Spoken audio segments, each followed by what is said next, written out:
இந்து பிந்து பாண்டிச்சேரியில் மலர் English high school அதில் படித்தாங்க. இப்போ கவர்மெண்ட் ஸ்கூலில் படிக்கிறாங்க. வின்சி வாங்க வாங்க. ஹாய் சிஸ்டர், வாங்க. வணக்கம் வணக்கம். எப்படி இருக்கீங்க? நல்லா இருக்கீங்களா? சாப்பிட்டீங்களா? How are you? நல்லா இருக்கம்மா.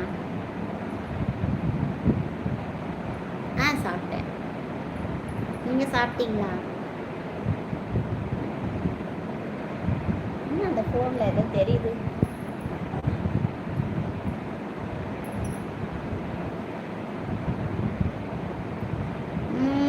ஓகேம்மா அப்படி சொல்கிறாரு. தேங்க்யூ. இன்னைக்கு டயர்டாக இருக்குது, லைவ் போட வேணாம்னு தான் நினச்சேன். அப்புறம் சரி வழக்கமாக போடுறோம்ல அந்த டைமில் போடலாமே, உங்களெல்லாம் பார்க்கலாமே இன்னைக்கு தான் போட்டேன். அம்மாஸ் கிச்சன் எங்கே போனீங்க? எத்தனை பெண்கள்? எனக்கு 20 ஒய்டியில் தங்கச்சிமா இருக்காங்க. இருந்தாலும் பொண்ணுங்க இருக்காங்க, தங்கச்சிமா ஒருத்தவங்க இருக்காங்க. இருந்தாலும் இப்போ நீங்கள் புதுசாக இவ்வளோ பேர் என் கூட பேசிகிட்டு இருக்கீங்க. எல்லாருமே என்னை தப்பாக எடுத்துக்காதுங்க. இந்த பேடு கமெண்ட் போடுறவனை கடந்து போகலான்னு சொன்னால் அவன் திரும்ப திரும்ப பேட் கமெண்ட் போட்டுட்ருக்கான். 50 வயசில் நான் எப்படி படுத்தா என்ன? அதை என் புருஷன் தானே முடிவு பண்ணணும். நீ ஏன் இங்கே வந்து மெசேஜ் பண்ணுற? நான் நல்லவளா கெட்டவளா தப்பானவளா அதை ஆராய்ச்சி பண்ணுறதுக்கு என் புருஷன் இருக்கான். இவனுங்களுக்கு என்ன கிடக்குது? தேவையில்லாமல் ஏன் பேசிகிட்டு இருக்கானுங்க? அவனை பிளாக் பண்ணியே விடக்கூடாது. அவன்கிட்ட தொடர்ந்து நான் பேசியிருந்துருக்கணும். தப்பு பண்ணிட்டேன். நீங்கள் பேசுறது கரெக்ட் அப்படின்னு சொல்கிறாங்க. தேங்க்யூ செல்லம்.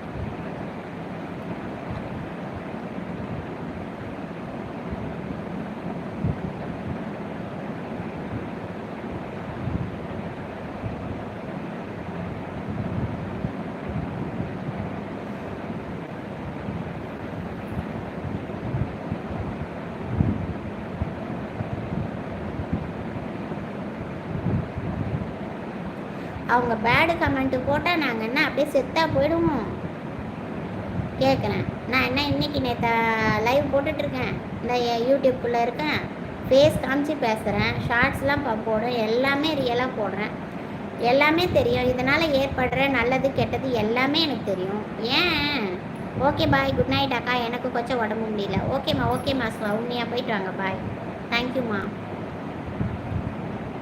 வந்து எந்த பெண்களையும் நமக்கு தெரிஞ்சவங்களோ தெரியாதவங்களோ யாரையுமே நீங்கள் வந்து நல்ல கமெண்ட் போடலைனாலும் பேட் கமெண்ட் தயவுசெய்து போடாதீங்கடா. பொட்டை பசங்களா போடாதீங்கடா. உண்மையிலே சொல்கிறேன். எனக்கு ஷார்ட்ஸில் மெசேஜ் வந்தது. அப்போவே நான் எப்படி திட்டணும்னு எனக்கு தெரியல. கார்த்திகேயன் அப்படின்னு சொல்லிட்டு நான் திருட்டு தேவடியான்னு போட்டு வச்சுருந்தேன். அப்படியா இருந்தால் அதை என் புருஷன் பார்த்துக்க போகிறான். உனக்கு என்னடா வந்துச்சு? ஏன்டா இப்படி பண்ணுறீங்க? இந்த மாதிரி யாரெல்லாம் போடுவானுங்க? அவள் அம்மா ஒழுங்காக பெற்றிருக்க மாட்டா, அவன் தான் போடுவான் பேடு கமெண்ட்டை. புறம்போக்கு நாயே, உன் அக்காட்ட போ, உன் அம்மாட்ட போ, உன் பொண்டாட்டிக்கிட்ட போக முடியலன்னா உன்னால் ஏந்தே நிற்க முடியாது, உன் பொண்டாட்டிக்கிட்டே இருக்க முடியாது. அவன் தான் போய் அடுத்தவன் பொண்டாட்டி ஆசைப்படுவான். உன்னை பிளாக் பண்ணியே இருக்கக்கூடாது. உன்னை பிளாக் பண்ணாமல் உன்கிட்ட நான் பேசிந்துருவேன். போடுங்க, யாராவது பேடு கமெண்ட்டை போடுங்க பார்க்கலாம். என்னன்னு பேசுவீங்க? என்ன கெட்ட வார்த்தை மிஞ்சி போனால் இருக்குது, எல்லாத்தையும் சொல்லவா? அதை தவிர வேறு என்ன பேச முடியும் உங்களால்? என்கிட்ட பேசுங்க, பரவாயில்ல. பேடு கமெண்ட்டு போடுறவங்க பேசுங்க பார்க்கலாம், போடுங்க பார்க்கலாம் கமெண்ட்டை. என்ன மிஞ்சி போனால் எத்தனை வார்த்தை கேட்டுருவீங்க சொல்லுங்கள்? எனக்கு எல்லாம் பழகி போச்சு. எனக்கு வயசாகிடுச்சு, குழந்தை பிறந்து எல்லாமே அனுபவிச்சுட்டு தான் உக்காந்துருக்கேன். நான் பத்தினி, நான் யார் கூடயும் படுக்கல, தனியாக இருந்தேன். நான் வந்து கன்னி பொண்ணு. நான் சொன்னேன், எல்லாம் முடிஞ்சிச்சு. நான் பேசுவா? எல்லா வார்த்தையும் நான் பேசுவா? அதை கேட்டு என்னடா பண்ண போகிறீங்க? ஏன் மற்ற பெண்களுக்கு போய் அந்த மாதிரி போடுறத நிறுத்துங்க. அந்த மாதிரி போகும்போது அலமிலம்மா இப்படி சொன்னாங்க அப்படின்னு ஒரு நிமிஷம் யோசிச்சு பாருங்கள். நீங்களும் மனுஷங்க தானே. உங்கள் அம்மாவும் 10 மாதம் சுமந்து தானே உன்னை பெற்று போட்டா. ஊரில் இருக்க பொண்ணுங்களுக்கெல்லாம் பேடு கமெண்ட்டு போடுங்கன்னு சொல்லியா கொடுத்தா?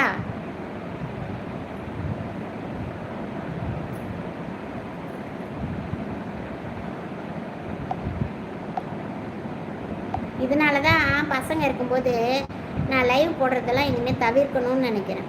என் பையன் தூங்கிட்ட அப்புறம் தான் போடணும். பசங்களாம் கேட்டால் என்ன நினைப்பாங்க? லைவே போடக்கூடாதா? யூடியூப்லேயே இருக்கக்கூடாதா? இருந்தால் கெட்டவங்களா? என்னதான் இது? எவ்வளோ நல்ல ஃபேமிலியில் இருக்கவங்கெல்லாம் இந்த இருக்காங்க, பேசுகிறாங்க. பிடிக்கலன்னா உங்களுக்கு தகுந்த மாதிரி உங்களுக்கு பிடிச்ச மாதிரி நிறைய லைவ் போயிட்டுருக்கோம்.